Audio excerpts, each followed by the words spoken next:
इस कार्यक्रम के पुण्यार्चक हैं श्रमण संस्कृति पाठशाला के प्रेरणा स्रोत एवं मार्गदर्शन स्वर्गीय पंडित श्री रतनलाल जी बेनाड़ा की पुण्य स्मृति में बेनाड़ा उद्योग लिमिटेड, आगरा।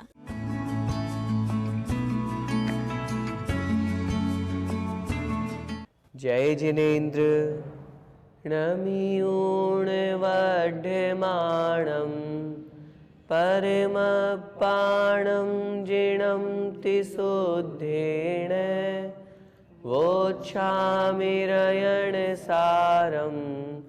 सायार्णयार्धं मीणं। पंच परमेष्ठी भगवान की जय। द्वादशांग जिनवाणी माता की जय। आचार्य भगवंत श्री कुंद कुंद स्वामी महाराज की जय। आचार्य भगवंत श्री विद्यासागर जी महामुनिराज की जय। परम पूज्य गुरुदेव निर्यापक श्रमण मुनिपुंगव श्री सुधा सागर जी महाराज की जय। अढ़ाई द्वीपस्थ समस्त महामुनिराजों की जय। आचार्य भगवान कुंद कुंद स्वामी महाराज इस रयणसार ग्रंथ में हमें सम्यक दर्शन, सम्यक ज्ञान और सम्यक चारित्र से संयुक्त मुनि महाराजों के बारे में बता रहे हैं। आज भी इस अवसर्पणी काल में, भरत क्षेत्र में, पंचम काल में ऐसे रत्नत्रय को धारण करके जो लोकांतिक पद को प्राप्त करके और एक भवावतारी बनते हैं, ऐसे मुनि महाराज आज भी हैं। इसलिए हमें अशुभ भावों से हट करके शुभ भावों में लगना है और शुद्ध भाव का लक्ष्य बना करके उसे हमें प्रयास करना है। अब प्रश्न ये उपस्थित होता है कि ये अशुभ भाव कैसे होते हैं, हम इनसे कैसे बचें। तो आचार्य महाराज अगली गाथा में हमें बता रहे हैं कैसे कौन कौन से भाव अशुभ कहलाते हैं। आइए देखते हैं गाथा क्रमांक 58। हिंसादिषु कोहादिषु मिच्छाणानेषु पक्षवादेषु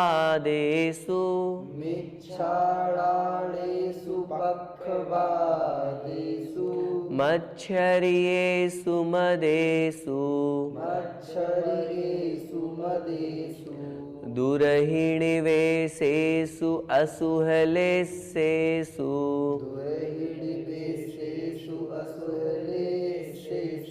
बोलिए एक साथ। हिंसादिषु कोहादिषु मिच्छाणानेषु पक्षवादेषु मच्छर्येषु मदेषु दुरहिणिवेशेषु असुहलेशेषु। आइए शब्दार्थ देखते हैं। हिंसादिषु कोहादिषु, हिंसा आदिषु, हिंसा आदि पाप कार्यों में जो लगा हुआ रहता है, हिंसा, झूठ, चोरी, कुशील, परिग्रह, इन पापों में जो प्रवृत्त है। कोहादिषु और क्रोध आदि में जो प्रवृत्त है, क्रोध, मान, माया, लोभ, जो कषाय भाव है, उनमें जिसकी प्रवृत्ति रहती है।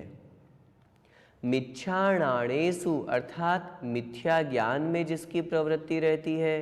मिथ्या ज्ञान से तात्पर्य मिथ्या शास्त्रों का अध्ययन करना, एकांतवाद से दूषित शास्त्रों का अध्ययन करना, पढ़ना पढ़ाना, और इसके अलावा जिन पुस्तकों में, जिन किताबों में अश्लीलता है, राग द्वेष की कथाएं हैं, उनको पढ़ना, सुनना, सुनाना, उनका अध्ययन करना, ये मिथ्या ज्ञान है।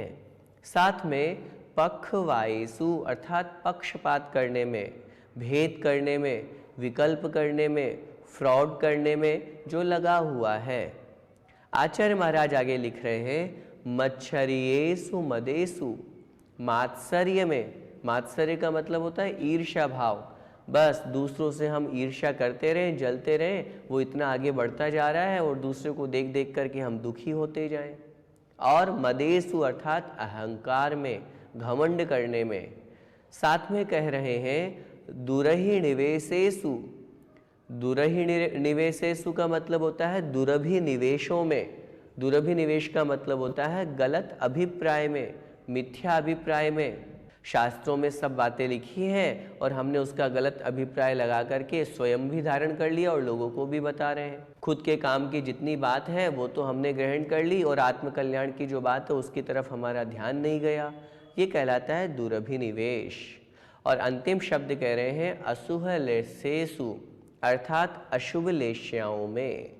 चूंकि इसी के साथ में एक और गाथा जोड़ी गई है, युगल है ये दो गाथाएं, उसके अंत में आचार्य महाराज कह रहे हैं जो वट्टैसो असुह भावेसु भावम, अर्थात जो इनमें प्रवृत्त होता है, जो इस तरह के भाव रखता है, वे भाव कहलाते हैं अशुभ भाव। हमारे मन में ये प्रश्न आया ना कि हमें अशुभ भावों से बचना है, तो ये भी तो जानना जरूरी है वे अशुभ भाव कौन से हैं ताकि हम उससे बच सकें। तो आचार्य महाराज कह रहे हैं हिंसादि जो भाव हैं, कषाय रूप जो भाव हैं, मिथ्या ज्ञान, पक्षपात, ईर्ष्या करना, अहंकार करना, गलत अभिप्राय धारण करना और कृष्ण नील कापोत रूप जो अशुभ लेश्या है उसमें प्रवृत्ति करना, या उस रूप भाव जहाँ होते हैं, ये सब अशुभ भाव कहलाते हैं। और इन अशुभ भावों का परिणाम क्या कहा पिछली गाथा में? नरक गति की प्राप्ति, नरक आयु की प्राप्ति।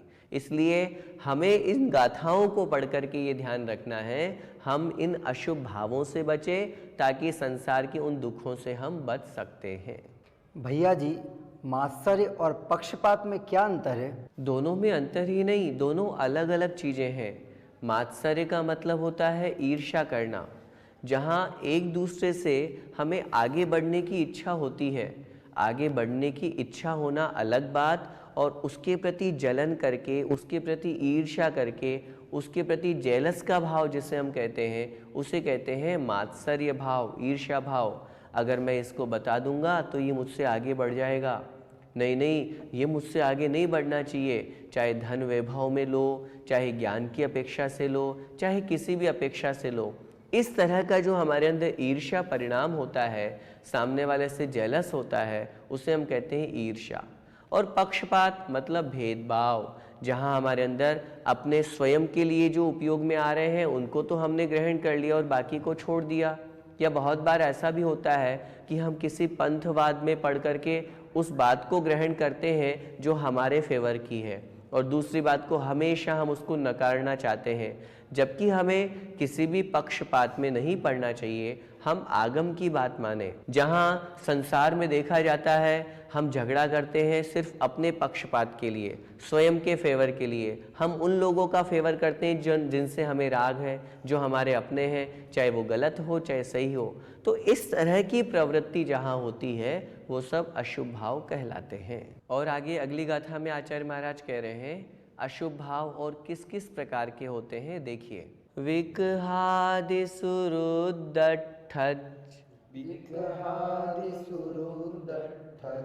झाणेषु असूयगेषु दण्डेषु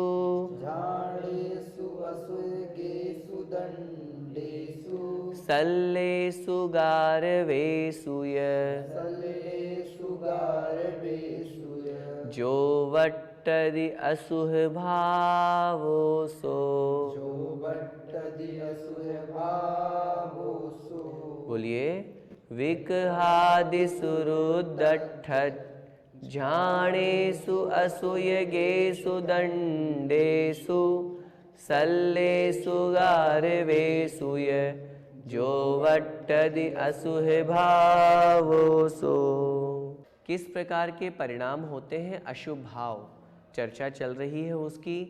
हिंसा आदि, क्रोध आदि रूप में इनका वर्णन करने के बाद अब आचार्य महाराज कह रहे हैं विकहादिसु। विकहादिसु अर्थात विकहाओं में, विकथाओं में, चौर कथा, राजकथा आदि जो 4 प्रकार की विकथाएं कही गई हैं उनमें प्रवृत्ति करना। साथ में रुद्दट्ठझाणेषु, रुद्र अर्थात रौद्र, और वहाँ से शब्दार्थ में निकलेगा संधि विच्छेद में आर्तत, अट्ठत अर्थात आर्तत ध्यान, झाणेषु मतलब ध्यानों में। रौद्र ध्यान करने में और आर्तत ध्यान करने में प्रवृत्ति होती है तो वह भी अशुभ भाव कहलाता है। साथ में असूयगेषु दंडेषु, असूयगेषु अर्थात असूयपने में, ईर्ष्या करने में। मात्सर्य में और असूय भाव में थोड़ा सा अंतर है।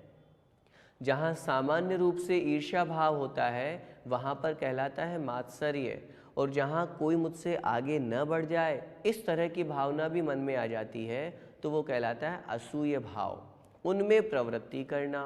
साथ में दंडेसु अर्थात दंड में, दंड का तात्पर्य असंयम में, संयम को धारण नहीं करना, जो इंद्रिय संयम और प्राणी संयम कहे गए हैं उनसे विपरीत भाव रखना, अर्थात असंयमित होकर के जीव हिंसा करना, 5 इंद्रिय और मन को अपने वश में नहीं रख करके उनके वश में होना, वो जैसा कहें वैसा करते जाना, ये कहलाता है असंयम में। सल्लेसुय गारवेसु, सल्लेसु अर्थात शल्यों में, जो 3 प्रकार की शल्य कही गई है, माया शल्य, मिथ्या शल्य और निदान शल्य, इनमें परिणाम रखना, इनमें प्रवृत्ति रखना। और गारवेसु अर्थात गारव में भाव रखना। 3 प्रकार के जो गारव है, गारव का मतलब होता है अहंकार, अभिमान, 7 गारव, रिद्धि गारव और अर्थ गारव, इस तरह से 3 प्रकार के जो गारव कहे गए हैं उनमें प्रवृत्ति करना। जो वट्टदि, जो इन सब में वर्तन करता है, वह असुह भावो, वह अशुभ भाव कहलाता है।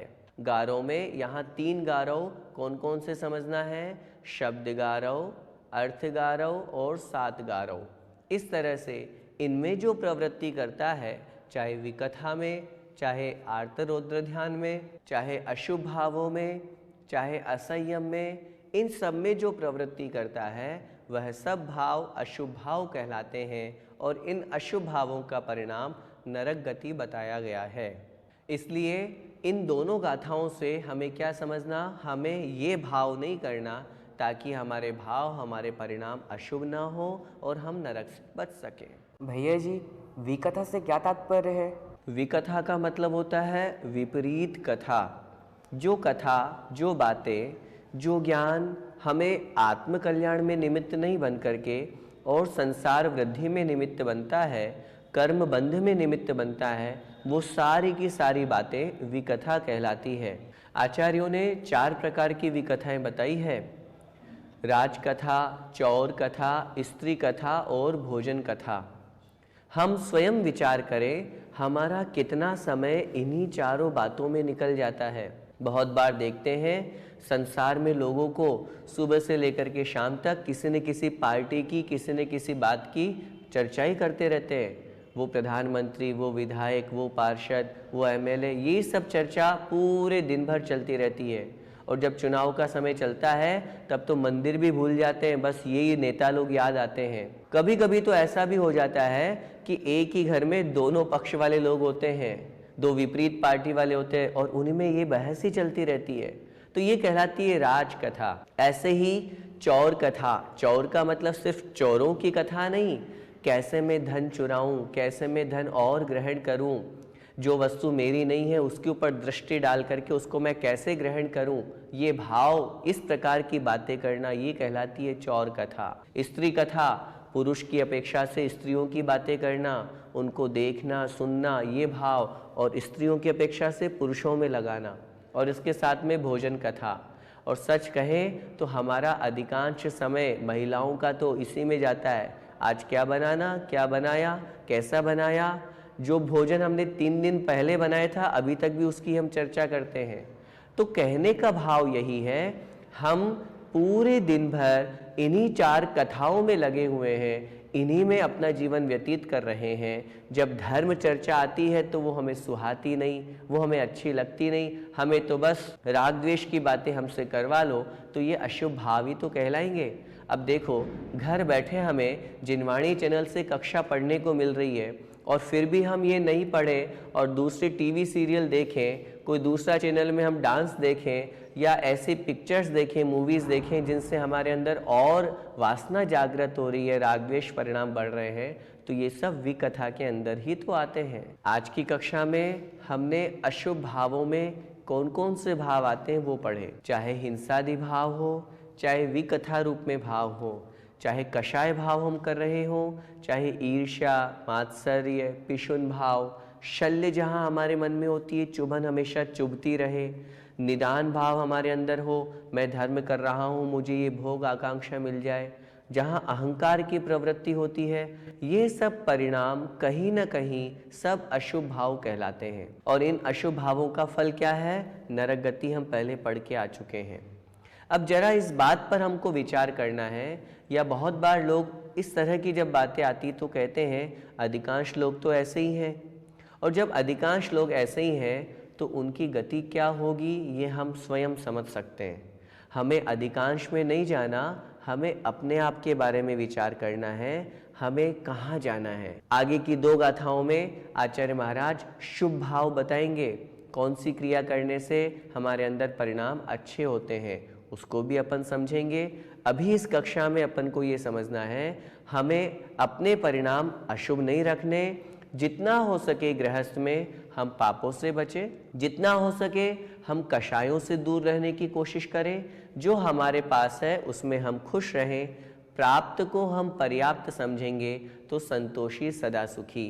अपना समय व्यर्थ की फालतू की बातों में, टीवी सीरियल आदि में नहीं गंवाएं। अच्छी चीज़ें देखें, अच्छी चीज़ें सुने, लोगों से लड़ाई झगड़े नहीं करें। अपना समय स्वाध्याय में, षट आवश्यक में, संयम का पालन करने में, दान तप पूजा पाठ में, इन सब में व्यतीत करें। यही हमारा कर्तव्य है, ताकि हम अशुभ से हटेंगे और शुभ में लगेंगे, और शुभ में लगना ही हमारा परम कर्तव्य है। हम सब उन शुभ भावों को अपना करके रत्नत्रय को प्राप्त करें। इसी मंगलमय भावना के साथ बोले द्वादशांग जिनवाणी माता की जय। जय जिनेन्द्र।